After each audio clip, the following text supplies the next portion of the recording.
यहाँ तक कि अगर वो लकवाग्रस्त भी थे तो भी उनके आसपास के लोग निश्चित रूप से उनकी बहुत अच्छी देखभाल कर लेंगे। उन्हें सुमति देवी को अपने साथ ले जाने की आवश्यकता क्यों थी? आकाशी ऋषि व्यास साहू जी हमेशा उन चीजों में अचानक से किया करते थे, इसीलिए एक प्रश्न बिना ही एक पूर्ण उत्तर था।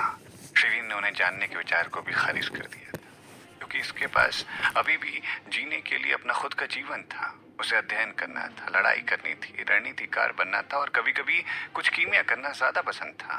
आधा महीना पहले तक के दिन शिरीन के लिए आसान दिन थे, लेकिन आज हालात बदल गए थे। सुमति देवी ने अपना रास्ता बना लिया था। वो 1 महीने से अधिक समय के लिए वहां चली गई थी और अब वो आखिरकार वापस आ गई थी। आकाशी ऋषि व्यास साहू जी ने उसे वापस भेज दिया था। शिरीन को लग रहा था कि वो उन दोनों के साथ उलझनों में अपना जीवन बर्बाद कर देगी। वो एक दूसरे के पक्षधर नहीं थे, लेकिन वो एक दूसरे से टकराते रहते थे। ये धूप वाला दिन था जब सुमति देवी वापस आई थी। शिरीन ने प्रशिक्षण कक्ष से बाहर आने के बाद आकाश में एक शांत जहाज को देखा और सिर्फ एक ही व्यक्ति था जो आकाश में ऐसे जहाज को उड़ा सकता था। वो महल मालिक थे। जिस क्षण शिरीन ने उस जहाज को देखा वो रुक गई। सभी छात्र रुक गए और जहाज ने वहां खौफ का माहौल बना दिया, क्योंकि वो सुंदर लेकिन खतरनाक दिखता था। जहाज पूरे रास्ते मुख्य चौराहे तक गया और जमीन से दर्जनों मीटर ऊपर उठ गया। सुमति देवी ने नवे स्वर्ग से एक देवी की तरह उड़ान भरी। सुमति देवी हमेशा से ही खूबसूरत थी, लेकिन वो उस दिन बहुत ही ज्यादा खूबसूरत दिख रही थी। उसने चटक रंगों वाली एक पोशाक पहन रखी थी। ऐसा था जैसे एक देवी एक पेंटिंग से जीवित होकर निकल आई हो, खासकर जब वो आकाश में उड़ते हुए आई। उसकी सुंदरता सब पर भारी पड़ रही थी। आमतौर पर सुमति देवी किसी भी सौंदर्य प्रसाधन को लगाने से बचती थी। वो आमतौर पर कई सामानों के बिना ही खुद को स्वाभाविक रूप से प्रस्तुत करती थी। हालांकि उसने स्पष्ट रूप से उस दिन के लिए खुद को तैयार किया था। उसके चेहरे का पाउडर हल्का सा लगा था और उसके होठों पर हल्का लाल रंग का टिंट था। उसकी त्वचा स्पष्ट रूप से निष्पक्ष और सफेद हो गई थी, जो उसकी पानी सी आंखों के साथ मेल खा रही थी। वो उतरने के बाद जहाज की ओर झुकी और कहा, शुक्रिया आकाश ऋषि व्यास साहू जी। जहाज नीचे नहीं उतरा, कोई और जहाज से नीचे नहीं आया। सिर्फ एक स्पष्ट आवाज थी जिसे आकाश से आते हुए सुना जा सकता था। ये मेरा फर्ज था। जहाज ने फिर उस जगह को छोड़ दिया और दूर आकाश के बादलों में गायब हो गया। सभी ने सोचा यह असाधारण आकाशी ऋषि व्यास साहू जी को देखने का एक मौका था, लेकिन वो जहाज से नहीं निकले। जहाज आसमान में बहुत ऊपर था और जटिल पर्दों की एक परत के साथ ढक दिया गया था। सिर्फ 4 संरक्षक ही उसे देख सकते थे। उन्हें आकाशी ऋषि व्यास साहू जी के बागी को देखने का मौका भी नहीं दिया गया। जहाज के जाने के बाद सुमति देवी के करीब छात्र उत्सुकता से आगे बढ़े और उन पर सवालों की बौछार करने लगे। सुमति देवी सिर्फ मुस्कुराती रही और ज्यादा कुछ नहीं कहा। बीते महीने में जो कुछ हुआ उसके बारे में वो चुप रही। उसने सिर्फ आहें भरते हुए कहा, पूरा महीना हो गया है, मैं बहुत थक गई हूँ। उसके शब्दों को कई अलग अलग अर्थों से हेर फेर किया जा सकता था। लोग आसानी से पलट सकते थे। इसके अलावा जब वो उतरी तो उसके पैर काफी भद्दे लग रहे थे। ये अकेला दृश्य लोगों के मन में बहुत सारी कल्पनाएं पैदा कर सकता था। हर कोई उस स्थिति की एक झलक पाने के लिए लगा हुआ था। कुछ जिज्ञासुओं ने भी उससे अधिक गपशप करने की कोशिश की और तिरछे सवाल पूछकर उससे संपर्क किया। हालांकि सुमति देवी ने खुद को आगे व्यक्त करने की इच्छा नहीं की और सिर्फ उनकी ओर देखकर मुस्कुराई। उसकी नजरें पैनी थी। उसने शिरीन को देख लिया, जो चलती भीड़ के बीच घटना स्थल से जाने की तैयारी कर रही थी। वो भीड़ के पार चली गई और उसने मुस्कुराते हुए शिरीन को अभिवादन करते हुए कहा, शिरीन, लंबा समय हो गया आपको देखे हुए। उसकी आवाज थोड़ी कर्कश थी, लेकिन फिर भी रमणीय थी। शिरीन ने महसूस किया कि वो या तो अपने लाभ का प्रदर्शन कर रही थी या दिखावा कर रही थी। शिरीन को जानने की बिल्कुल भी इच्छा नहीं थी कि वो क्या कर रही थी। इसके अलावा वो उसके बहुत करीब नहीं थी, इसलिए उसने सिर्फ संक्षेप में अपना सर हिलाकर अभिवादन किया और उस जगह को छोड़ दिया। रास्ते में खड़े लोगों ने शिरीन को सभी प्रकार की नजरों से देखा। कुछ सहानुभूतिपूर्ण थे, जबकि अन्य शत्रुतापूर्ण थे। यहाँ तक कि सोमती देवी, जो आमतौर पर चुलबुली और ऊर्जावान रहती थी, आज असामान्य रूप से शांत थी। जब वो शिरीन से बात करती थी और कभी कभी उसके भाव देखती थी तो वो सावधान हो जाती थी।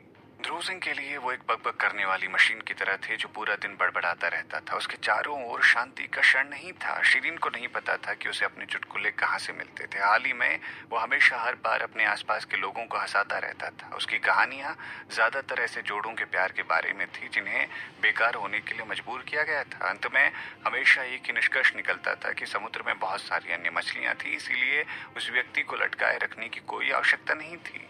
उसकी इस बात से शिरीन हैरान हो गई थी। अंत में शिरीन अब उनकी कभी न खत्म होने वाली बकवास को सहन नहीं कर सकती थी और उसने पूछा, क्या अब आप आराम करवाने की कोशिश कर रहे हैं क्योंकि आपको लगता है कि मेरा दिल टूट रहा है? मुझे बताएं, मैं वास्तव में आपके करीब हूँ।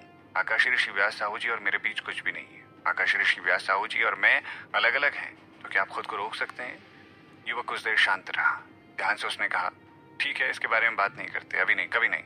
शिरीन आखिरकार चैन की सांस ले सकती थी और अपने मन की सामान्य शांति पर लौट सकती थी। लड़का आखिरकार उसे समझ गया था, लेकिन हैरानी की बात यह थी कि उसने गलती से ध्रुव सिंह को सोमती देवी से कहते हुए सुना। आकाशी ऋषि व्यास साहू जी का फिर से उल्लेख न करें, यहाँ तक कि रिसीवर और आकाशी शब्द का इस्तेमाल भी ना करें। हमें शब्दों को एक और दो के साथ बदल लेना होगा। एक ऋषि का प्रतिनिधित्व करता है और दो आकाशी का प्रतिनिधित्व करता है। शिरीन पूरी तरह से हैरान हो गई। दिल टूटना कोई बड़ी बात नहीं थी, लेकिन ये तब बड़ी बात हो जाती है जब पूरी दुनिया इसके बारे में ही बात कर रही हो। शिरीन आमतौर पर ठीक रहती थी, लेकिन दूसरों को लगा कि वो ठीक होने का नाटक कर रही थी।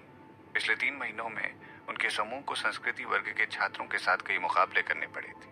नुकसान की तुलना में अधिक जीत ही थी, इसलिए परिणाम बहुत उत्कृष्ट थे। हालांकि जब से सुमति देवी के साथ घटना घटी, उसकी जीत या हार अक्सर अलग तरह से मानी जाती थी। जब वो जीतती थी तो लोग कहते थे उसने अपनी लड़ाई की भावना में अपना दुख बदल लिया था। कभी कभी जब वो हार जाती थी तो लोग कहते थे कि वो ध्यान केंद्रित करने के लिए बहुत दुखी महसूस कर रही थी। अंत में लोग हमेशा सोचते थे कि सब कुछ प्यार में खो जाने के कारण था, चाहे उसका प्रदर्शन जो कुछ भी हो। अर्धचंद्र चंद्रमा आंशिक रूप से बादलों द्वारा ढक गया था। अंधेरे के बीच थोड़ी सी चमक थी। शिरीन ने अपना सर ऊपर रखा और चांद को देखा।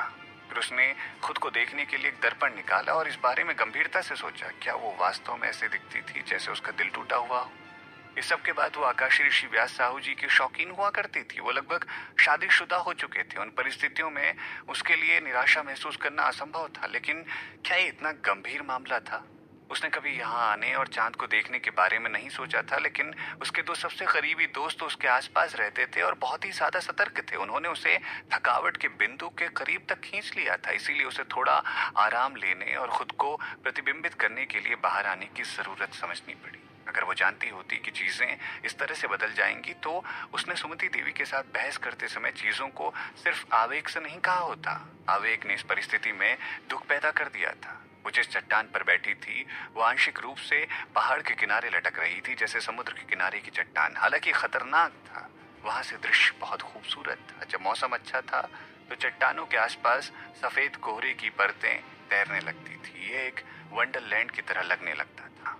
हमेशा की तरह शिरीन यहाँ आई और थोड़ी देर के लिए हवा का आनंद लेने को बैठ गई। वो अपने दिमाग को समझाने और भविष्य के लिए कुछ योजनाएं बनाने के लिए भी वहां आई थी। ये समय कोई अलग नहीं था। उसका दुख लंबे समय तक नहीं रहा, क्योंकि हवा उसे सुकून देने के लिए काफी आरामदायक लग रही थी। वो उस प्रतियोगिता के बारे में सोचने लगी जो 3 दिन बाद होने वाली थी और एक योजना बनाने के लिए आगे बढ़ी। सूरज सिंह जी ने बताया कि अगर उनकी टीम ने एक और लड़ाई जीत ली तो वो तीनों खुद के लिए संस्कृति क्लास में जगह बना पाएंगे। पहली कक्षा प्राथमिकता वर्ग थी। अगर वो उसमें भी पहुंच जाते तो उन्हें अपनी क्षमताओं में सुधार करने के लिए बेहतर संसाधन मिल सकते थे। सबसे महत्वपूर्ण बात यह थी कि उसके समूह के अन्य सभी 2 साथी संस्कृति वर्ग में आने के लिए बहुत बेताब थे। दुर्भाग्य से जिस समूह का वो सामना कर रहे थे उस टीम की नेता सुमति देवी थी। उनका समूह 2 अन्य साथियों में सर्वश्रेष्ठ से भी सर्वश्रेष्ठ था। इन दोनों के पास 6.5 स्तर की आध्यात्मिक शक्ति थी। उनसे निपटना आसान नहीं था। इससे भी महत्वपूर्ण बात यह थी कि उन तीनों ने हमेशा खुद को लड़ाई में शामिल नहीं किया था। शिरीन ने पहले कभी उनकी रणनीति नहीं देखी थी, लेकिन उन्होंने उनके समूह को पहले ही अनगिनत बार देखा था। किसी एक की ताकत और उनके विरोधियों की जीत का रास्ता जानना उसके लिए जरूरी था। प्रतिद्वंदी स्पष्ट रूप से उन्हें अच्छी तरह से जानता था, लेकिन वो मुश्किल में उनके बारे में कुछ ही जानती थी। ये लड़ाई आसान नहीं होने वाली थी। शिरीन, पीछे से अचानक एक आवाज आई। शिरीन अपनी सोच में खोई हुई थी, इसलिए आवाज सुनते ही तुरंत घबरा गई। सहज रूप से उसने अपना सर घुमाया और देखा कि तारादास उससे बहुत दूर नहीं खड़े थे। वो चिंतित दिख रहे थे और उसे असहज होते हुए देखना दुर्लभ था। शिरीन को हैरान कर दिया गया था और उसने अपनी पलकों को ऊपर रखते हुए पूछा, तुम कहाँ से आए हो? तारादास जी ने उस पर अपनी निगाह टिका दी और कहा, यहाँ आओ। बात करते करते वो उसके पास चले गए। शिरीन थोड़ा हिचकिचाई, लेकिन वो आखिरकार समझ गई थी कि वो किस बारे में चिंतित थे।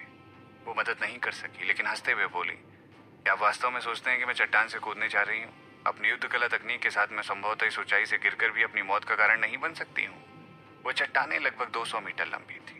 अगर वो सीधे चट्टानों से छलांग भी लगाती तो वो निश्चित ही मर जाती। हालांकि उसकी युद्ध कला तकनीक काफी असाधारण थी। अगर वो वास्तव में फिसल कर गिर जाती तो वो उन पेड़ों पर कदम रख सकती थी जो चट्टान की दीवारों के साथ उग रहे थे, और वो वापस ऊपर उड़कर आ सकती थी। तारादास जी ने थोड़ी देर उसकी जांच की। वो उसकी अभिव्यक्ति में उदासीनता का एहसास करने के लिए वहां आए थे और अंत में उन्होंने राहत की सांस ली। वो उसकी ओर चले गए और उसके पास बैठ गए। उन्होंने नीचे देखते हुए कहा, ये चट्टान सबसे गहरी चट्टान नहीं है, लेकिन आप जानती हैं कि नीचे क्या है? एक गर्म पानी का झरना है। ये गर्म है और आपको अच्छी तरह से पका सकता है।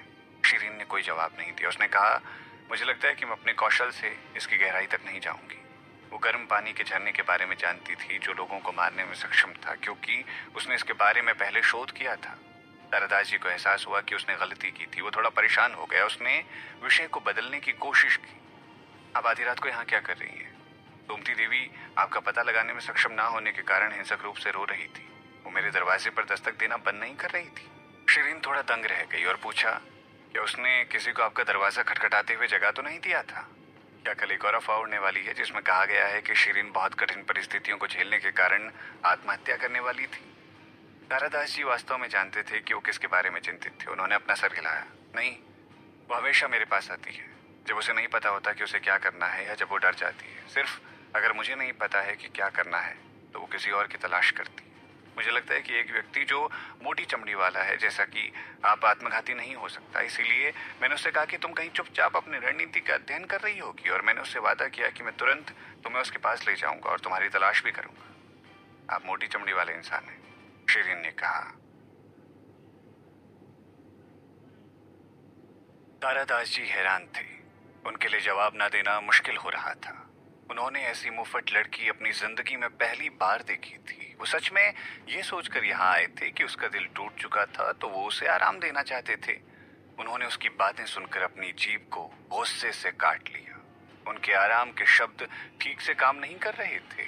शीरीन ने उन पर एक नजर डाली और उनसे कुछ जानकारी प्राप्त करने के लिए दृढ़ संकल्प लिया, जबकि वो उनका नरम स्वभाव महसूस कर सकती थी।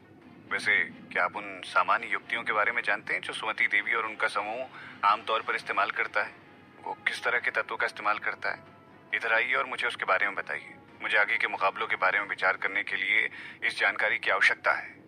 तारादास जी ने इसके बाद कुछ नहीं कहा। वो वास्तव में हैरान हो गए थे, लेकिन अंततः वो खुद को इस विचार से आश्वस्त कर सकते थे कि शीरीन वास्तव में उसकी रणनीति का अध्ययन करने के लिए यहाँ आई थी। न्यायाधीश टुकड़ी के सदस्यों के एक रूप में किसी भी प्रतिस्पर्धी टीम के बारे में कोई रहस्य किसी को नहीं बता सकता। तारादास जी ने पूरी गंभीरता और सख्ती से कहा। शीरीन ने कराहते हुए जवाब दिया, लेकिन वो हैरान नहीं थी। तारादास जी अपने काम में हमेशा निष्पक्ष और ईमानदार रहे थे, वरना वो एक छात्र को प्रतियोगिता के लिए निर्णायक ही क्यों बनने देते? तारादास जी ने उसके चेहरे की तरफ देखा और कुछ सोचने लगे। फिर उन्होंने धीरे से कहा, शीरीन, मुझे लगता है कि प्रभु के नाम के बिना भी आप अपने दम पर दुनिया भर की यात्रा करने में सक्षम हैं। शीरीन थोड़ा सा हंसी और कहा, बिल्कुल। वास्तव में वो सिर्फ प्रभु के नाम का प्रयोग तब करती थी जब लोगों को नाराज करने और उन्हें दूर करने की कोशिश कर रही होती थी। इसके अलावा वो पूरी तरह से अपनी क्षमताओं पर निर्भर रहती थी। इसके अलावा जब प्रभु वहां से चले गए थे तब से उसने लोगों के सामने उनके बारे में एक भी शब्द नहीं कहा था, जैसा कि उसने दूत महावीर दास जी के सामने कहा था। तारादास जी कुछ पल के लिए चुप रहे। हैरान होकर उन्होंने फिर से शीरीन को देखा और कहा, शीरीन, तुम सच में बहुत आकर्षक हो। अच्छे दिखने वाले, महान कौशल और एक अद्भुत व्यक्तित्व के साथ तुम्हारी जोड़ी अच्छी लगेगी। मैं जितना जानता हूँ उस हिसाब से महर्षि विद्यालय में कुछ छात्र हैं जो वास्तव में तुम्हें पसंद करते हैं। तुम उनमें से किसी को चुन सकती हो। इसलिए शीरीन ने अपना माथा उठाया। ये पहली बार था जब तारादास जी ने शायद उसके बारे में कुछ अच्छा कहा हो। इस बारे में उन्होंने कई अच्छे शब्दों से उसकी तारीफ भी की थी। तो भले ही आकाशी ऋषि व्यास साहू जी आगे बढ़ चुके हैं और तुम्हें भूल गए हैं, वो किसी और के प्रति आकर्षित हो गए हैं, आपको उनके पीछे अपना दिल तोड़ने की आवश्यकता नहीं है। समुद्र में बहुत सारी मछलियां हैं। धिक्कार है, ये सब कभी खत्म नहीं होगा। शीरीन ने मन ही मन कहा। वो बिल्कुल ठीक थी, लेकिन ये लोग उसके बारे में जो कह रहे थे वो वाकई उसे पागल कर रहा था। क्या उसके माथे पर दुखी आत्मा लिखा हुआ था? वो वास्तव में दिल टूटने से दुखी होने वाले लोगों में नहीं थी। जब शीरीन वास्तव में उग्र हो गई तो परिणाम बहुत गंभीर होते थे। बिना किसी हिचकिचाहट के उसने तारादास जी को चट्टानों से नीचे लात मारने से पहले उनकी बात भी पूरी करनी नहीं थी। तारादास जी ने कभी नहीं सोचा था कि वो किसी को सांत्वना देने की कोशिश करके खुद को परेशानी में डाल सकते थे। इस महिला ने उन्हें बहुत तेजी से मारा था और वो ऐसे हमले के लिए बिल्कुल भी तैयार नहीं थे। जब उन्हें आखिरकार समझ आ गया था कि वहां क्या हो रहा था तो वो पहले से ही नीचे गिर रहे थे, बिल्कुल एक उल्का पिंड की तरह चट्टानों से नीचे गिर रहे थे। वो वास्तव में नाराज थे। अपनी युद्ध कला तकनीक के साथ वो वास्तव में चट्टानों से नहीं गिरने वाले थे। गिरते रहने के 5 मिनट बाद उन्होंने खुद को उड़ा लिया और सुरक्षित रूप से जमीन पर उतर आए। उन्होंने देखा कि शिरीन अभी भी वहीं खड़ी थी। वो उनसे ज्यादा दूर भी नहीं खड़ी थी। वो मुस्कुराते हुए चेहरे के साथ उन्हें देख रही थी। तुमने टेलीपोर्ट क्यों नहीं किया और भागी क्यों नहीं यहाँ से? तारादास जी बहुत गुस्से में थे। हालांकि शिरीन को खड़े होते देखना उनके लिए अजीब था। उसे इस बात की चिंता नहीं थी कि वो वास्तव में उन्हें थप्पड़ मारेगी। तारादास जी, मैं अपने बर्ताव के लिए माफी मांगती हूँ। मेरा मतलब आपको चट्टानों से नीचे लात मारना मेरा मकसद नहीं था, शिरीन ने मुस्कुराते हुए कहा। तारादास जी को पता नहीं था कि उन्हें क्या कहना चाहिए था। वो स्पष्ट रूप से जानबूझकर ऐसा कर रही थी। तारादास जी, मेरी इस लात का बदला हमसे कृपया करके 3 दिन बाद मत लेना। जब हमसे मुकाबला होगा सुमति देवी के साथ, कृपया इसे याद रखें। ठीक है, जल्द ही मिलते हैं। वो घूमी और सुचारू रूप से टेलीपोर्ट करके वहां से गायब हो गई। तारादास जी ने अपने माथे को अपने हाथों से जोर से मसला। महिला वास्तव में हैरान महसूस करवाती रहती थी। हालांकि उसे इतना सक्रिय और जीवंत देखकर वो वास्तव में एक टूटी फूटी लड़की की तरह नहीं लग रही थी। 7 जुलाई की आधी रात शिरीन अपने कमरे में थी। पिछले जन्म में शिरीन का जन्मदिन 7 जुलाई को आता था, लेकिन किसी को इसकी जानकारी नहीं थी। इसके बजाय इस जीवन में शिरीन का जन्मदिन 10 जुलाई को होता था। इन दोनों तारीखों में 3 दिन का अंतर था। इस दुनिया में 7 जुलाई को दोस्ती दिवस के रूप में जाना जाता था। इस दिन सारे युवक और युवतियां एक साथ घूमते थे, मस्ती करते थे और ये दिन कुछ खास दोस्तों के नाम हुआ करता था जो एक दूसरे का हमेशा साथ देते थे। वो कंधे पर हाथ रखकर एक दूसरे के साथ घूमने फिरने जाते थे। क्योंकि महर्षि विद्यालय में छात्र पहले से ही 6 और उससे ऊपर के स्तर पर अपनी आध्यात्मिक शक्ति के साथ पैदा हुए थे और कुलीन घरानों से भी थे, तो ये सब करने के लिए वो उपयुक्त उम्र में थे। हालांकि उन्हें अपनी पढ़ाई को नजरअंदाज करने की अनुमति नहीं थी, इसीलिए आधिकारिक तौर पर अपना स्कूल समाप्त करने से पहले वो इधर उधर दूसरे देशों की यात्रा नहीं कर सकते थे। फिर भी जब तक वो पढ़ाई पूरी नहीं कर लेते तब तक उन्हें शहर तक घूमने की अनुमति नहीं दी गई थी। शाम को तारादास सोमती देवी को लेने के लिए आए थे, ये कहते हुए कि वो उसे घुमाने के लिए एक जगह पर ले जाने वाले थे। सोमती देवी हाल ही में काफी कठिन अभ्यास कर रही थी, इसीलिए जब बाहर जाने और कुछ मस्ती करने का समय आया तो वो बहुत खुश हो गई। हालांकि वो शिरीन को अकेले छोड़ने को लेकर थोड़ा चिंतित थी। उसने उसी वक्त शिरीन से पूछा, शिरीन, क्या तुम हमारे साथ आना पसंद करोगी? शिरीन उनके स्नेह के सार्वजनिक दिखावे से अच्छी तरह वाकिफ थी, इसीलिए वो उनकी शाम में एक तीसरा पहिया नहीं बनना चाहती थी। उन्होंने एक आह भरते हुए उसे अकेला छोड़ने के लिए अपना हाथ लहराया। उन्हें याद दिलाना नहीं भूली, अच्छा खाओ और मजे करो। ध्रुव सिंह ने सोमती देवी की तरफ हाथ हिलाया। बस आराम करो और मजे करो। आज रात मैं शिरीन के साथ रहूंगा और मैं उसे अकेला नहीं छोड़ने का वादा करता हूँ। ध्रुव सिंह ने ऐसा वादा किया था। शिरीन हैरान थी। उसने उसे एक तरफ हाथ मारते हुए कहा, तुम भी मुझे अकेला छोड़ दो। ध्रुव सिंह उसके हाथ मारने के बल से हवा में पलट गए। इसके बाद वो जमीन पर उतरे। तुम ऐसी असभ्य महिला जैसा बर्ताव क्यों कर रही हो? मैं सच में आज रात आपके साथ रहना चाहता हूँ। ये बिल्कुल नहीं हो सकता है, शिरीन ने उसके हाथ को मोड़ते हुए कहा। शिरीन, शिरीन देखो, सच में आज रात महर्षि विद्यालय से बाहर जाना चाहता हूँ। क्या हम पहाड़ों के नीचे शहर तक चलें? वहाँ एक पूरा इलाका गतिविधियों से गुलजार हो रखा है। ध्रुव सिंह ने कहा और वो उसका हाथ पकड़ने के लिए पीछे की ओर चल पड़ा। मुझे सब में कोई रुचि नहीं है। ये वास्तव में काफी मजेदार होगा। चलो चलते हैं शिरीन, चलो चलते हैं। मेरे लिए भी अकेले शाम बिताना मुश्किल हो जाएगा, वरना तो फिर अपने साथ शाम बिताने के लिए किसी और को ढूंढो। मैं नहीं कर सकता, कोई भी मेरे साथ नहीं रहना चाहता है। क्या मुझे बेवकूफ बना रहे? आपको सच में लगता है कि मैं नहीं जानती कि कितनी लड़कियों की संख्या है जो आपको पसंद करती हैं? वो आसानी से एक पूरी कक्षा भर सकती हैं। शिरीन ने उसकी बातों को गंभीरता से नहीं लिया और उसके झूठ को देख लिया। जब से इस युवक ने अपनी शक्ति वापस कर ली थी और बड़ी बड़ी लड़ाइयां जीत ली थी, तब से सभी लड़कियों की उसमें वास्तव में दिलचस्पी होने लगी थी। उसने कुछ प्रशंसक भी हासिल कर लिए थे। वो सिर्फ गुरु वर्ग से नहीं बल्कि संस्कृति वर्ग की भी थी। हर बार जब उनका समूह लड़ाइयों को जाता था तो उनके कुछ प्रशंसक निश्चित रूप से उनका उत्साह बढ़ाने के लिए वहां मौजूद होते थे। अगर उसने हाँ कहा तो महिलाएं पक्का उसके साथ दोस्ती का एक खास दिन मनाना चाहेंगी। लेकिन उनमें से कोई लड़की तुम नहीं हो, उसने अचानक कहा। शिरीन ने अपनी पलकें ऊपर उठाई। जल्दी से ध्रुव सिंह ने अपनी बात बदल दी। मैं आपसे अधिक परिचित हूँ, इसीलिए किसी ऐसी व्यक्ति के साथ समय बिताना अधिक मजेदार होगा जिसे मैं जानता हूँ। किसी ना जानने वाले के साथ रहना उबाऊ हो जाता है। शिरीन ने उसके कंधे को थपथपाया और उसने उसे कुछ भारी सलाह दी। युवक, तुम्हें या तो अपने दोस्त के साथ दिन बिताना चाहिए या अकेले। शिरीन उनके साथ आगे बहस करने के लिए अनिच्छुक थी, इसीलिए उसने मुड़कर दूर टेलीपोर्ट कर लिया। शिरीन का इरादा भी कुछ न करते हुए शाम को अपने घर में बिताने का नहीं था। वो हवा मारक के साथ कुछ शहर का दौरा करने के लिए आ गई। हवा मारक असाधारण रूप से तेज था। वो 1 घंटे के भीतर वहां पहुंचने में सक्षम था। लगभग रात हो चुकी थी, इसीलिए शहर पहले से ही गतिविधि के साथ काफी जीवंत लग रहा था। ये शायद महर्षि विद्यालय से इसकी निकटता के कारण था कि शहर अपने संरक्षण में बहुत शांतिपूर्ण था। हाल के वर्षों में कभी कभार होने वाले युद्धों ने भी शहर को आसानी से प्रभावित नहीं किया था। साथ ही सभी प्रकार के कुकर्मी शहर को भड़काने और अशांति पैदा करने की हिम्मत नहीं करेंगे। आखिर महर्षि विद्यालय का कोई भी व्यक्ति उनसे छुटकारा पाने में सक्षम था। इसीलिए यहाँ के निवासी समृद्ध और आरामदायक जीवन जी पाते थे। उनका जीवन आमतौर पर अपने कामों में व्यस्त रहकर गुजर जाता था। हालांकि यहाँ की इमारतें भीमपुर राज्य की राजधानी की इमारतों जैसी नहीं थी, लेकिन वो अपने आप में काफी अद्वितीय थी। वहाँ की सभी दीवारें सफेद और हरे रंग से रंगी हुई थी। वहाँ के घर चौकोर छतों वाले थे और तो और सभी सफेद दीवारों को एक असाधारण और एक अलंकृत तरीके से चित्रित किया गया था। ये एक अनूठी शैली की चित्रकारी थी। शहर छोटा था, फिर भी भरा पूरा रहता था। सड़कें सभी दिशाओं में अच्छी तरह से बनाई गई थी। मुख्य सड़क, राजसी सड़क, एक करीबी क्रम में व्यवस्थित घरों की पंक्तियां और फूलों से सजाई हुई थी।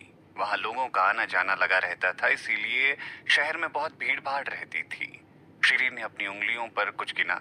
मुझे इस दुनिया में आए हुए लगभग 1 साल हो गया, लेकिन कभी भी इतना ज्यादा आजाद और खुश महसूस नहीं कर पाई थी। वो अकेली सड़क पर चलती रही। किनारों पर लटकी लालटेनों, लहराते झंडों और तरह तरह के लोगों को केक के साथ आते जाते हुए वो देखती रही। अब वो आखिरकार थोड़ा शांत महसूस कर सकती थी। वो शाही फरमान आराम घर के भोजनालय में एक शानदार भोजन का आनंद लेना चाहती थी, क्योंकि भोजनालय अपने प्रभावशाली पाक कला के लिए प्रसिद्ध था। उसने इस बारे में महर्षि विद्यालय में बहुत सुना था। हालांकि उसने महर्षि विद्यालय में बहुत सारे आध्यात्मिक पत्थर अर्जित किए थे, लेकिन उसका खर्च भी उतना ही अधिक था। हाल ही में वो अक्सर संस्कृति क्लास से मसल और बाकी जानवरों के लिए व्यंजन लाती थी। मसल सच में एक बहुत ज्यादा खाने वाला जानवर था। उसने एक बार के भोजन के लिए उसका पेट अच्छी तरह से भरने के लिए शिरीन को 1000 से आध्यात्मिक पत्थरों की कीमत चुकानी पड़ती थी। बेहतर होता कि वो अपना पैसा थोड़ा खुद पर खर्च करे, क्योंकि उसके पास कुछ चांदी भी बची थी। ये चांदी पर्याप्त मात्रा में थी और उसके खुद के भोजन के साथ साथ वो मसल को खिलाने के लिए भी पर्याप्त थी। हालांकि अब जब वो शहर में थी, उसने अपना मन बदल लिया था और घूमने का फैसला किया। आज दोस्ती दिवस था। उसके आसपास के लोग युवकों और युवतियों के जोड़े में थे जो चमकीले कपड़े पहने हुए थे। बहुत ही मनमोहक दृश्य था। यहाँ की संस्कृति अपने जमाने से काफी आगे थी और काफी खुली हुई थी। कई पुरुषों और महिलाओं ने अपने दोस्तों के प्रति अपना स्नेह दिखाया और उनके साथ घूमते हुए, खाते पीते हुए काफी मौज उठाई। आज के दिन हर कोई असामान्य रूप से भावुक हो जाता था, क्योंकि वो अपने दोस्तों के लिए कुछ न कुछ जरूर खरीदते थे और उनसे नरम तरीके से बात करते थे। उनका आपसी दोस्ताना किसी भी शत्रु को ईर्ष्या महसूस करवाने के लिए पर्याप्त था। शिरीन ने अपने दिल में महसूस किया कि उन सभी लोगों को उसके सामने अपनी दोस्ती का सार्वजनिक प्रदर्शन करना उनकी तरफ से लिया गया एक अपराध था, खासकर उन जैसों के खिलाफ जो आज के दिन अकेले थे। उसने इसे अपने पिछले जीवन की याद दिलाती, जिस दिन वो नमित गुप्ता के प्यार में पड़ गई थी। अगर उसके पास कोई मिशन नहीं होता तो वो हमेशा उसे हर वैलेंटाइन डे पर देखती थी। वो उसे कुछ मस्ती करने, फिल्म देखने और आतिशबाजी देखने के लिए बाहर ले जाती थी। नमित गुप्ता के पास उसके साथ चलने के अलावा कोई और चारा नहीं था। उसने एक बार कहा था कि वो एक हत्यारे की तरह नहीं दिखती, बल्कि एक साधारण छोटी लड़की की तरह दिखती थी। शिरीन ने एक फीकी मुस्कान अपने चेहरे पर लाकर खुद का मजाक उड़ाया। वो उस समय मासूमी से खुद पर हंस रही थी। उस समय ये संभव था कि वो और तानिया पहले से ही एक दूसरे से सगाई कर चुके थे। नमित गुप्ता के लिए उसके साथ रहना महज एक दिखावा था। जिसके साथ वो हमेशा वैलेंटाइन डे बिताना चाहती थी, वो पहले से ही तानिया का हो चुका था। ये उसके लिए बहुत शर्म की बात थी। वो इसके बारे में कुछ नहीं जानती थी। इसमें कोई हैरानी वाली बात नहीं थी कि वो आज के इस मौके पर उसकी तलाश में नहीं आएंगे। हमेशा शिरीन ही वो व्यक्ति होती थी जो ऐसे दिनों पर उसके दरवाजे पर दस्तक देती थी। अपने बारे में सोचकर वो कितनी मूर्ख थी। शिरीन हंस पड़ी। उसने सोचा कि इतना ठंडा और निष्क्रिय होना हमेशा नमित गुप्ता का व्यक्तित्व रहा था। वो हंस पड़ी अपने आप की बेवकूफी पर। जिन महिलाओं को प्यार होता है वो खुद के साथ साथ सभी को बेवकूफ कह रही होती है। सौभाग्य से वो सिर्फ एक बार खुद को ऐसी मूर्खतापूर्ण गलती करने की अनुमति देगी। अगली बार ऐसा नहीं होगा। सामान बेचने वाले दुकानदार ने कहा, श्रीमान, कृपया अपनी प्रेमिका के लिए मुझसे एक फूल की पिन खरीद सकते हैं। आप बहुत अच्छे दिखते हैं। आपके साथ एक सुंदर महिला होनी चाहिए जो आपके तोहफे का इंतजार कर रही हो।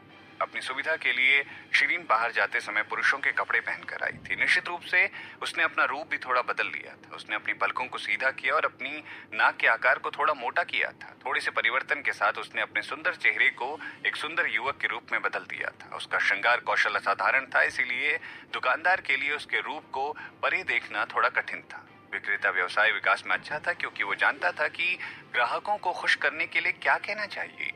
हालांकि वो एक वास्तविक पुरुष नहीं थी, लेकिन उसे वास्तव में फूल की पिन काफी पसंद आई थी। उसने उसे खरीदा और दुकान में रखे बाकी सामानों को देखने लगी कि तभी एक जेड ताबीज ने उसकी आंख को अपनी ओर आकर्षित कर लिया। सारा सामान बेहतर गुणवत्ता का नहीं था, अधिकांश सामग्रियां सिर्फ औसत थी, लेकिन वो सभी बहुत नाजुक लग रही थी। जेड ताबीज का रंग वास्तव में अच्छा नहीं था, सामग्री सामान्य थी। हालांकि जेड ताबीज कुछ दिलचस्प और दुर्लभ लग रहा था। जेड का रंग लाल था और ये एक लोमड़ी की आंख जैसा दिख रहा था।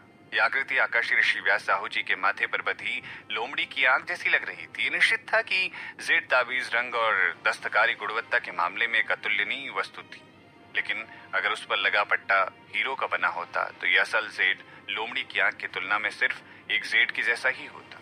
शिरीन ने करीब से देखने के लिए जेड ताबीज को हाथ में उठाया और अंतर देखने शुरू की। वो दोनों लोमड़ी की आंखें थी। आकाशी ऋषि व्यास साहू जी के माथे पर वो एक आंख एक कोण के समान थी और दूसरे ताबीज में थोड़े से बदलाव थे। वो अलग अलग प्रकाश की विभिन्न तीव्रता में झिलमिलाता था। वो काफी ज्यादा आकर्षक था। जहां तक कि उसके हाथ में रखे ताबीज की बात थी, वो एक बेकार लोमड़ी की आंख की तरह था जो प्रतिक्रिया देने में असमर्थ था। श्रीमान, ये एक मूल लोमड़ी की आंख वाला जेड ताबीज है। शिरीन ने आसानी से फूल की पिन खरीद ली थी, इसलिए दुकानदार ने सोचा वो एक बड़ा खर्च करने वाली व्यक्ति होनी चाहिए और इस तरह उससे अधिक बिक्री प्राप्त करने की वो कोशिश करने लगा। इसे आप एक सजावट के तौर पर पहन सकते हैं। ये पक्का आपके ऊपर काफी अच्छा दिखेगा। आप यहाँ मौजूद सभी महिलाओं का ध्यान अपनी ओर आकर्षित करवा सकते हैं। लोमड़ी की आंख वाला जेड ताबीज महिलाओं की आंखों को कैसे आकर्षित कर सकता था? उसकी बातों में कुछ तो गड़बड़ लग रहा था। शिरीन ने जेड ताबीज को देखा और उस दुकानदार के साथ बातचीत में लगी रही। विक्रेता से उसे पता चला कि यह सिर्फ एक लोमड़ी की आंख वाला जेड ताबीज नहीं था जो तेजी से बिक रहा था। लोमड़ी की आंख वाली बेल्ट और लोमड़ी की आंख वाली टोपी भी उन चीजों में थी जो बहुत तेजी से बिक रही थी। महिलाओं को ये काफी अच्छा लगता था। दुकानदार ने चुपके से उसे स्थिति समझाने की कोशिश की। क्या आप इसका कारण जानते हैं कि सभी महिलाएं लोमड़ी की आंख क्यों पसंद करती हैं? यह आकाशी ऋषि व्यास साहू जी की वजह से। आप जानते हैं कि आकाशी ऋषि व्यास साहू जी सभी महिलाओं के लिए एक आदर्श प्रेमी हैं। हालांकि इस दुनिया में सिर्फ एक आकाशी ऋषि व्यास साहू जी ही हैं। वो बहुत श्रेष्ठ हैं और किसी की भी पहुंच से बहुत दूर है, इसीलिए सामान्य स्तर पर उनके बारे में दोबारा सोचने की हिम्मत कोई नहीं करता। आपके लिए अच्छा होगा कि आप इसे पहन लें। अगर आप इसे पहनते हैं तो उन्हें जरूर पसंद आएगा। ये सजावटी ताबीज कुछ सालों से इस्तेमाल में थे। आप इसे जब तक चाहें पहन सकते हैं, चलन से बाहर नहीं होते। ये तो सच था। शिरीन ने जेड ताबीज पर एक और नजर डाली जिसे उसने पकड़ा हुआ था। मैं देख रहा हूँ कि जेड ताबीज बिल्कुल बाहर जैसा वैसा नहीं है जैसा कि आकाशी ऋषि व्यास साहू जी के पास है। उनके वाले का आकार इस वाले से काफी बेहतर है। दुकानदार ने हाथ मसले और हंसते हुए कहा, बेशक आप इसके बारे में नहीं जानते। आकाशी ऋषि व्यास साहू जी की स्थिति के कारण भले ही हर कोई उनके द्वारा पहनी गई चीजों की नकल करने की कोशिश करता था, ये बिल्कुल वैसा नहीं होगा जैसा वो पहनते हैं। सिर्फ उनके बालों का सिलहुट होगा। अगर ये बिल्कुल वैसा ही होता तो ये उनका नादर होगा। शिरीन ने जेड ताबीज नीचे रखा और मुस्कुराते हुए कहा, मुझे पसंद नहीं है। फिर वो वहां से चली गई। वो असली वाले की परवाह नहीं करती थी, नकली की तो बात ही छोड़ दी। जब वो चल रही थी तो उसने अपने सामने देखा जो पुरुष पहने हुए थे। समय समय पर वो उनमें से कुछ को लोमड़ी की आंख वाला सजावटी ताबीज पहने हुए देख सकती थी। जाहिर था जेड में कुछ अंतर थे, कुछ अच्छे थे और कुछ बुरे थे। आंख का आकार भी एक दूसरे से भिन्न था। कुछ पहले से ही लोमड़ी की आंख के आकार से बिल्ली की आंख के आकार में विकृत हो चुके थे। वो एक जेड सजावट की दुकान से गुजरी और अंदर देखा। उसने कुछ जाने पहचाने चेहरे देखे। उसने तारादास जी और सोमती देवी को देखा। दोनों ने महर्षि विद्यालय के छात्रों वाली वर्दी नहीं पहनी हुई थी। तारादास ने हल्के नीले रंग का लबादा पहना हुआ था और कमर से जुड़ी एक लंबी तलवार भी मौजूद थी। लंबे बाल बधे होने के कारण वो और भी चमकदार और सुंदर लग रहे थे। उनका रूप कुछ हद तक उनके बचपन की कहानी वाले एकलव्य की तरह था, जो कि गुरु द्रोण के शिष्य के रूप में जाने जाते थे और तीरंदाजी में काफी निपुण भी थे। तारादास के स्वभाव ने उसे सभी फिल्मी पात्रों की तरह दिखने वाले सुंदर युवा पुरुषों की याद दिलाती। उसे स्थानांतरित कर दिया गया था। सोमती देवी जो उसके बगल में खड़ी थी, उसने हल्के गुलाबी रंग की पोशाक पहनी हुई थी। उसने खुद को हल्के रंगों के कपड़े पहनाए हुए थे और गीली मिट्टी की गुड़िया की तरह मनमोहक लग रही थी। हालांकि दुकान में बहुत भीड़ थी, लेकिन फिर भी शिरीन ने उन्हें तुरंत ढूंढ लिया था। सोमती देवी ने अपने हाथ में एक लोमड़ी की आंख वाला जेड ताबीज पकड़ा हुआ था और इसे वो तारादास जी को दिखा रही थी। तारादास जी, आपको ये जेड ताबीज कैसा लग रहा है? तारादास जी ने एक संक्षिप्त नजर डाली और बेपरवाही से कहा, ये बुरा नहीं है। सोमती देवी अपनी आंखें बंद करके मुस्कुराई। मैं इसे ले रही हूँ, कृपया इसे मेरे लिए बांध दें। जैसे ही तारादास अपने पैसे निकालने वाले थे, सोमती देवी ने उसे रोका और मुस्कुराते हुए कहा, मैं इसे खरीद रही हूँ, इसीलिए आपको पैसे देने की जरूरत नहीं है। तारादास जी हैरान लग रहे थे, लेकिन वो उससे सहमत थे। दुकान के मालिक ने सोमती देवी को जेड ताबीज दिया और उसकी तारीफ की। मोहतरमा, आपकी आंखें बहुत अच्छी हैं। अगर आप इसे अपने बगल वाले आदमी को देंगी तो निश्चित रूप से इस ताबीज के साथ अच्छा लगेगा। जब सोमती देवी ने इस जेड ताबीज को अपने झोले में रखा तो उसने अपनी आंखें घुमाकर पीछे की ओर देखा। ये मैं इन्हें नहीं देने वाली हूँ। दुकान का मालिक एक पल के लिए हैरान हो गया। तारादास भी थोड़ी देर के लिए दंग रह गए। उन्होंने खुद को संभाला और पूछा, आप ये किसे देने वाली है? ध्रुव सिंह को। सोमती देवी ने बिना किसी हिचकिचाहट के उत्तर दिया।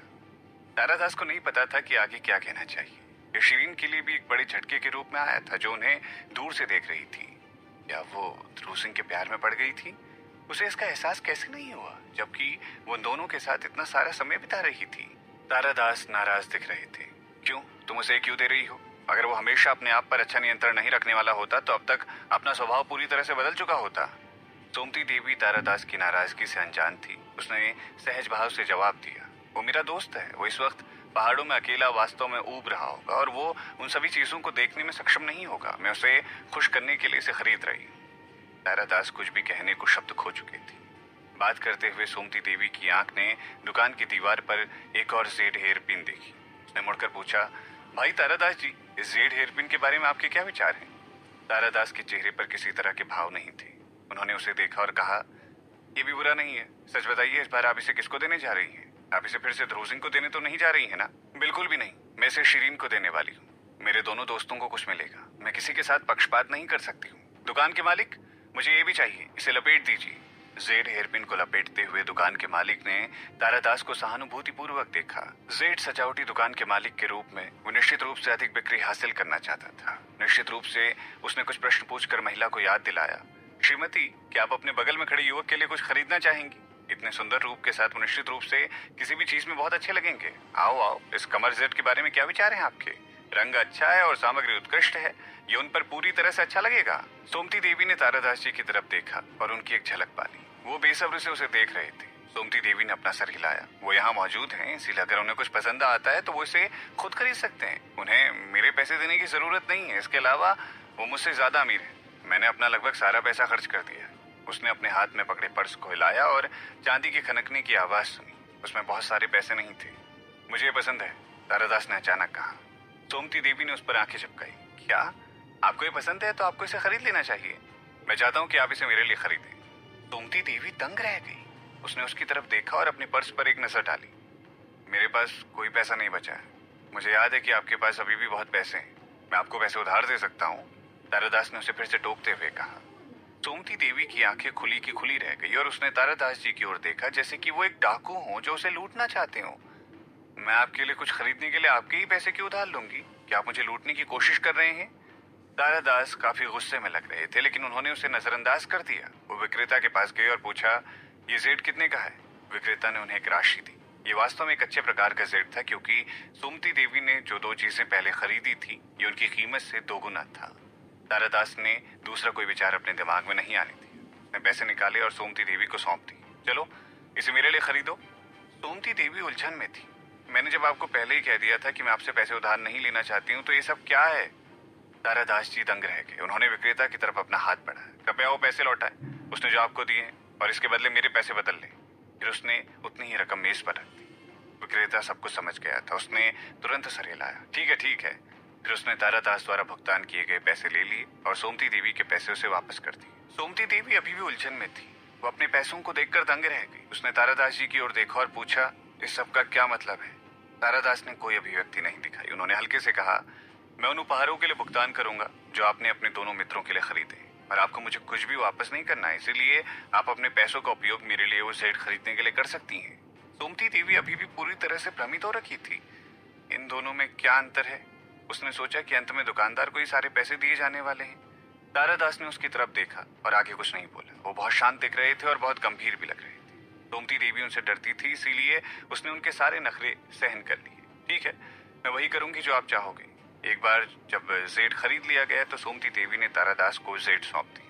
क्या आप संतुष्ट हैं? तारादास ने काफी देर तक उसकी ओर देखा, फिर मुड़ने से पहले उसे कहा, आप इसे अभी भी अपने पास ही रखें और बाद में सही वक्त आने पर मुझे दे दें।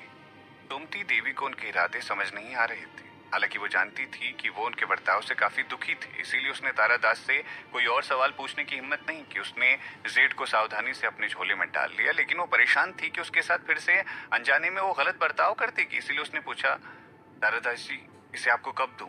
मैं मूर्ख हूं, मुझे नहीं पता कि इसे आपको वापस करने के लिए सबसे अच्छा समय कौन सा होगा। तुम तारादास ने एक पल के लिए उसे गुस्से से देखा। सोमती देवी डर गई जब उसने तारादास के डरावने चेहरे को देखा। उसने सोचा कि वो उसे फिर से डांटेंगे, इसीलिए वो आराम से कुछ कदम पीछे की ओर हो गई। तारादास जी अचानक मुड़ गए और उसे अकेला छोड़कर वहां से जाने लगे। सोमती देवी को उनके ऐसे बर्ताव का कारण नहीं पता था कि वो गुस्से में क्यों थे, इसीलिए उसने जल्दी से उनका पीछा किया। तारादास जी, आपको आखिर हुआ क्या है? कुछ नहीं। तारादास जी, हम यहाँ से कहाँ जाने वाले थे? वापस महर्षि विद्यालय की ओर। मैं नहीं वापस जाना चाहती। आपने मुझसे वादा किया था कि आप मुझे नदी के किनारे ले जाएंगे। मैं अब और कहीं घूमने नहीं जाना चाहता। लेकिन आप ऐसा क्यों कर रहे हैं? सोमती देवी रुक गई और वहीं खड़ी हो गई। वो रोने ही वाली थी। वो मुश्किल से महर्षि विद्यालय के बाहर घूमने के लिए पहली बार आई थी और वो अभी तक पर्याप्त मजे नहीं ले पाई थी रात के। काफी आगे तक चले जाने के बाद तारादास जी को महसूस हुआ कि सोमती देवी उसका पीछा नहीं कर रही है। जब वो वापस लौटा तो उन्होंने देखा कि वो भीड़ के बीच रो रही थी। सोमती देवी एक गुड़िया के समान खूबसूरत लग रही थी। जब वो रो रही थी तो वो बहुत बेबस लग रही थी, इसीलिए वहां काफी लोग थे जिन्होंने उसे देखना शुरू कर दिया। एक पुरुष उसकी ओर आकर्षित भी हो गया और उसे दिलासा देने की कोशिश कर रहा था। तारादास जी ने गुस्सा शांत किया और वापस उसके पास गए। तुम रो क्यों रही हो? मैं नदी के किनारे जाना चाहती हूँ। ठीक है, मैं तुम्हें वहां ले जाता हूँ। तारादास ने आखिरकार उसके नखरे सहन करने का सोचा। लेकिन आप मुझसे गुस्सा हो। उसने उन पर दोष मढ़ना जारी रखा। मैं अब तुम पर गुस्सा नहीं हूं, इसीलिए कृपया अब और मत रो। तारादास ने आत्मसमर्पण कर दिया। आपने अभी अभी मुझे डांटा। तारादास जी ने आह भरी। मैं माफी चाहता हूँ, मैं अब ऐसा नहीं करूंगा। सोमती देवी ने आखिरकार रोना बंद कर दिया और मुस्कुरा दी। उसने उसके साथ सौदेबाजी करने का अवसर पा ही लिया था। मैं अभी भी पश्चिम शहर के चारों ओर घूमना चाहती हूँ। मैंने सुना है कि एक प्रेतवादित घर वहां पर मौजूद है। तुम इस त्योहार के दौरान प्रेतवादित घर में क्यों जाना चाहती हो? तारादास दुखी था। मैं जाना चाहती हूँ, बस मुझे और कुछ नहीं सुनना। सोमती देवी की आंखों में फिर से आंसू बहने लगे थे। ठीक है, मुझे तुमसे डर लगता है, चलो चलें। तारादास ने उसे अपनी ओर खींच लिया। वो दोनों भीड़ से गायब हो गए। श्री, जो उनसे बहुत दूर खड़ी थी, उसने चुपके से उन्हें देखा और वो एक पल के लिए विचलित हो गई। उसने सोमती देवी के लिए अच्छा और खुश महसूस किया। जाहिर तौर पर तारादास सोमती देवी को पसंद करते थे, लेकिन सोमती देवी ये सब जानने के लिए बहुत मासूम थी और उसे लगता था कि वो उसके प्रति इसीलिए अच्छे हैं क्योंकि वो दोनों एक ही गृहनगर से थे। यह आदमी महर्षि विद्यालय का सबसे शीर्ष छात्र था और स्वभाव का भी काफी अच्छा आदमी था। फिर भी वो सोमती देवी को बहुत लाड प्यार करता था। हालांकि वो उससे मीठी मीठी बातें नहीं करता था, लेकिन सोमती देवी के लिए उसने जो भी किया वो प्यार से भरा हुआ होता था और बहुत ही दिल को छू लेने वाला होता था। शायद एक युवा जोड़े में ऐसा ही होना चाहिए था। जब शिरीन एक हत्यारी थी तो उसने मिशन को पूरा करने के लिए कई बार एक जोड़ी के रूप में किसी न किसी के साथ काम किया था। हालांकि नमित गुप्ता के साथ उसका एक गंभीर रिश्ता था। इसे एक रिश्ता भी नहीं माना जा सकता था क्योंकि उनमें से किसी ने इस बारे में कभी बात भी नहीं की थी। जब वो नमित गुप्ता के साथ होती थी तो वो हमेशा सक्रिय रहती थी। जब वो दोनों झगड़ते भी थे तो शिरीन हमेशा समझौता करने वाली पहली व्यक्ति होती थी। उसकी याद में ऐसा भी समय कोई नहीं था जब नमित गुप्ता ने उसे इस तरह दिलासा दिया हो या समझौते की पहल की हो, जैसे तारादास ने सोमती देवी के लिए अभी अभी की थी। हमेशा वही वो व्यक्ति होती थी जो नमित गुप्ता के नखरों को सहन करती थी और उसे दिलासा देती थी। शायद वो बहुत मजबूत और स्वतंत्र थी, इसीलिए नमित गुप्ता ने उसे दिलासा देने के लिए कभी कोई इच्छा ही नहीं रखी हो। उसने नमित गुप्ता के सामने कभी छोटी लड़की की तरह व्यवहार नहीं किया था। वो हमेशा मजबूत और निडर रहती थी। शिरीन ने इस पर काफी देर विचार किया। इस तरह एक वाक्य जो प्रभु ने उससे कहा था उसके दिमाग में कौथा। अगर आप उसके साथ एक अच्छी महिला की तरह पेश आए और उन्हें बहकाने की कोशिश करें तो वो आपको शराब की वो प्याली दे सकते हैं। ऐसा लग रहा था कि प्रभु उस समय मजाक कर रहे थे, लेकिन ये सच भी तो हो सकता था। कोमलता का सही स्तर सबसे कठिन व्यक्ति को भी पिघला सकता है। शिरीन को इस सिद्धांत के बारे में बहुत पहले से पता था। कभी कभी एक महिला के आंसू उसके सबसे शक्तिशाली हथियार होते हैं और ये 7 फीट ऊंचे जोशीले पुरुष को भी स्वेच्छा से महिला के नौकर तक में बदल सकते हैं। हालांकि शिरीन ऐसा कभी नहीं करने वाली थी। उसने सोचा कि वो अगली बार आकाशी ऋषि व्यास साहू जी से मिलने पर इसे आजमा सकती थी। वो अपने ही विचार से हैरान हो गई। एक पागलपन था। वो उनके सामने एक कोशिश भी नहीं करना चाहेगी। इस आदमी का जब उससे कोई रिश्ता ही नहीं था, उसने पिछली बार सुमति देवी को सिर्फ परेशान करने के लिए वो सब कहा था। उसने उस बातचीत की कीमत पहले ही चुका दी थी, पर अपनी कही बातों पर वो पछता रही थी। अब सब उसकी ओर देखते मानो वो किसी दुष्ट स्त्री को देख रहे हो। उसने लगभग ये भी सोच लिया था कि उसे शादी करके एक खुश और सामान्य जीवन जीने के लिए एक आदमी ढूंढना चाहिए। शायद ये एक अच्छा विचार था, भले ही वो कुछ पल के लिए ही उसके दिमाग में था। शिरीन ने तुरंत इस विचार को अपने दिमाग से निकाल दिया, क्योंकि उसे लगा कि अकेले जीवन जीना काफी सुखद था। उसने किसी से भी शादी करने की जरूरत नहीं समझी थी। उसने सोचा कि उसको इतना बेकार विचार आया भी क्यों था। क्या ऐसा इसीलिए हो रहा था क्योंकि आज दोस्ती दिवस था, या ऐसा इसीलिए हो रहा था क्योंकि उसे मासिक पेट दर्द होने वाला था, इसीलिए उसके शरीर में कुछ परिवर्तन होने वाले थे। नहीं, यह शरीर अभी परिपक्व नहीं हुआ था। आज तक उसका मासिक पेट दर्द नहीं हुआ था। जब उसे ऐसे पेट दर्द होता था तब उसके शरीर में एक बच्चे का ही शरीर माना जा सकता था, लेकिन कुछ दिनों बाद उसकी शादी की उम्र होने वाली थी। उसके बाद उसे एक वयस्क के रूप में माना जा सकता था। इस युग में 15 वर्ष की आयु विवाह योग्य थी। आधुनिक समय में यह आम बात थी कि 30 वर्ष की आयु में एक महिला की शादी ना हुई हो। हालांकि इस युग में ये बहुत देर मानी जाती थी कि अगर लड़की की शादी 18 या 19 वर्ष की आयु तक भी नहीं हुई हो, सिवाय उसके कि वो युद्ध कला तकनीक में एक महान प्रतिभा हो। उसने उस समय को याद करने की कोशिश की जब वो आधुनिक समय में 15 साल की थी। जब वो 15 साल की थी तब वो कैंप में हत्यारी बनने की ट्रेनिंग ले रही थी। हर दिन उसे बहुत कठिन प्रशिक्षण दिया जाता था और उसके पास प्यार के बारे में सोचने का बिल्कुल भी समय नहीं था। नहीं, उसके पास वो पुरुष अभिनेता था जिसकी वो तारीफ करती थी, क्योंकि वो अभिनेता ने हमेशा फिल्म में नायक की तरह अभिनय किया था। उसने हमेशा खुद को हीरोइन के सपने में देखा था और पुरुष अभिनेता के साथ मिलकर दुनिया को जीता था। जब वो 15 साल की थी तब वो काफी भोली भाली सी थी। हालांकि उस समय नमित गुप्ता उसके ट्रेनर थे, लेकिन वो उस अभिनेता को बिल्कुल भी पसंद नहीं करते थे, क्योंकि वो हर वक्त उस पुरुष अभिनेता के बारे में सोचती रहती थी और यहाँ तक कि पुरुष अभिनेता से शादी करने की कल्पना भी करती थी। खैर, वो उस समय इतनी भोली हुआ करती थी, लेकिन अब वो ऐसी बिल्कुल भी नहीं थी। हालांकि उसका शरीर 15 साल का था, लेकिन उसकी मानसिक उम्र 30 साल की थी। मालकिन, आप अभी तक यहाँ क्यों खड़ी हुई हैं? क्या अब हमें खाना खाने नहीं जाना होगा? मुझे भूख लगी है। मसल उसके आस्तीन से बाहर झांक रहा था। शिरीन अचानक अपने गहरे विचारों से निकल आई। ऐसा लग रहा था कि आज रात वो बहुत ज्यादा सोच रही थी। निश्चित रूप से ये दोस्ती दिवस के कारण था। प्रेमियों और जोड़ों से घिरे रहने के कारण वो भावुक होने लगी थी। वो हंसी और अपने दिमाग में सभी बुरे ख्यालों को उसने एक तरफ रख दिया। ठीक है, चलो कहीं खाना खा लेते हैं। आज शिरीन का जन्मदिन भी था। वो जश्न मनाने के लिए व्यंजनों से एक पूरी मेज भर देना चाहती थी। बर्थडे केक होता तो और भी अच्छा होता। हालांकि इस युग में कोई केक मौजूद नहीं था। वो भीड़ के बीच में से गुजरी। जब उसने अनजान सी भीड़ पर नजर डाली तो दंग रह गई और उसकी धड़कन एक पल के लिए रुक गई। उसने किसी ऐसे व्यक्ति को देखा जिसे यहाँ नहीं होना चाहिए था। नहीं, ये वो व्यक्ति नहीं था जिसने उसे यहाँ देखने के बारे में कभी नहीं सोचा था। वो आकाशी ऋषि व्यास साहू जी उर्फ महल मालिक थे। वो ऊपर लगी एक अष्टकोणीय लालटेन की ओर मुख करके एक दरवाजे के सामने खड़े थे। हालांकि आज भी उन्होंने बैगनी रंग ही पहना हुआ था, लेकिन ये वो वाला बागा नहीं था जो वो आमतौर पर पहनते थे। शिरीन सिर्फ उनकी पीठ ही देख सकती थी, लेकिन उसने उनके शरीर की आकृति को देखकर उनकी पहचान की पुष्टि की।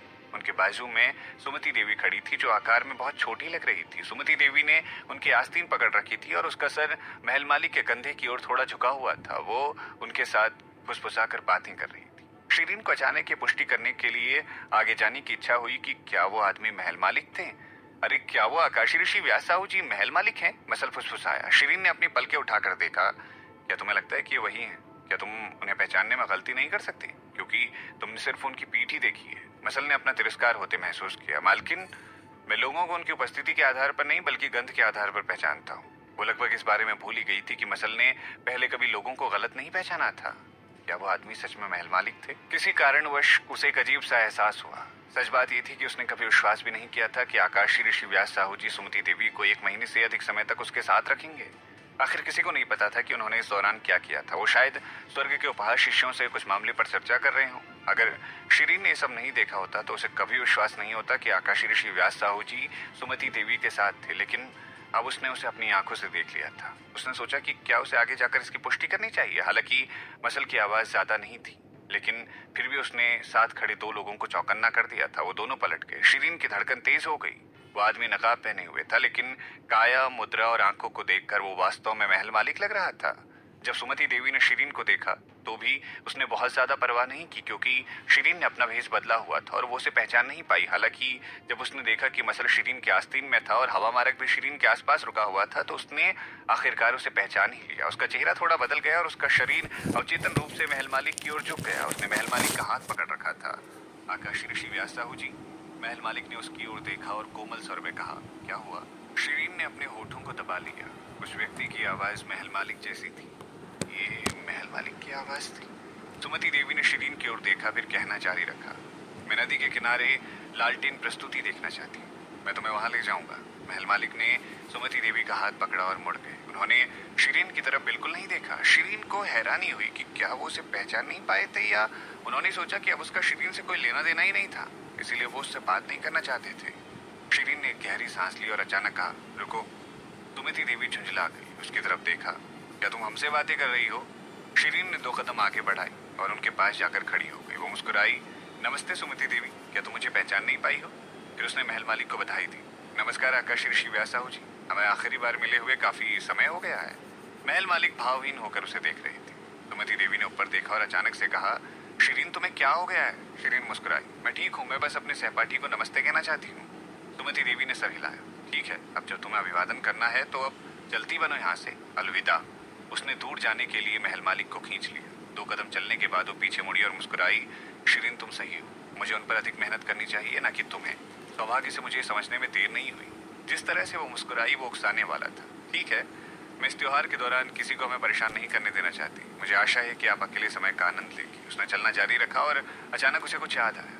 शिरीन, मुझे पता है कि तुम संस्कृति वर्ग की पहली कक्षा में प्रवेश करना चाहती हो। मैं तुम्हारी सहपाठी बनकर बहुत खुश हूँ। हालांकि कृपया समझ लें कि मैं कल की प्रतियोगिता में अपना पूरा प्रयास करूँगी। मुझे ये भी उम्मीद है कि आप खेलने के लिए अपनी क्षमता का उपयोग कर सकती हैं, लेकिन इसका कोई फायदा नहीं होगा। उसने धीरे से हंसते हुए कहा, मेरी कक्षा में प्रवेश करने के लिए भगवान के नाम का उपयोग करने की बजाय आखिरकार महर्षि विद्यालय सबसे सुंदर स्थान है। जान पहचान से यहाँ प्रवेश करना शर्मनाक है। अपनी बात पूरी करने के बाद वह आखिरकार महल मालिक के साथ चली गई और भीड़ में गायब हो गई। शिरीन वहाँ खड़ी थी और अपनी आस्तीन में रखे मसल से पूछ रही थी, क्या तुमने उन्हें स्पष्ट रूप से सुना? क्या वो वही थे? मसल ने सर हिलाया, हाँ ये सही है, वो महल मालिक ही थे। उसे चिंता थी कि उसने गलत गंध पहचान ली है, इसीलिए उसने शिरीन को उसके पास और आगे जाने को कहा। 2 मीटर की दूरी के लिए व्यक्ति की वास्तविक गंध को सूंघने के लिए काफी थी। शिरीन ने आह भरी, ठीक है चलते हैं। हालांकि वो शर्मिंदा थी, कम से कम उसने इस बात को सत्यापित तो कर लिया था और अंत में अपनी भावनाओं को छोड़ दिया था। मालकिन, हम कहाँ जा रहे हैं? मसल ने संजीदगी से पूछा। हम रात के खाने के लिए जा रहे हैं, मुझे लगा कि तुम लोग भूखे हो।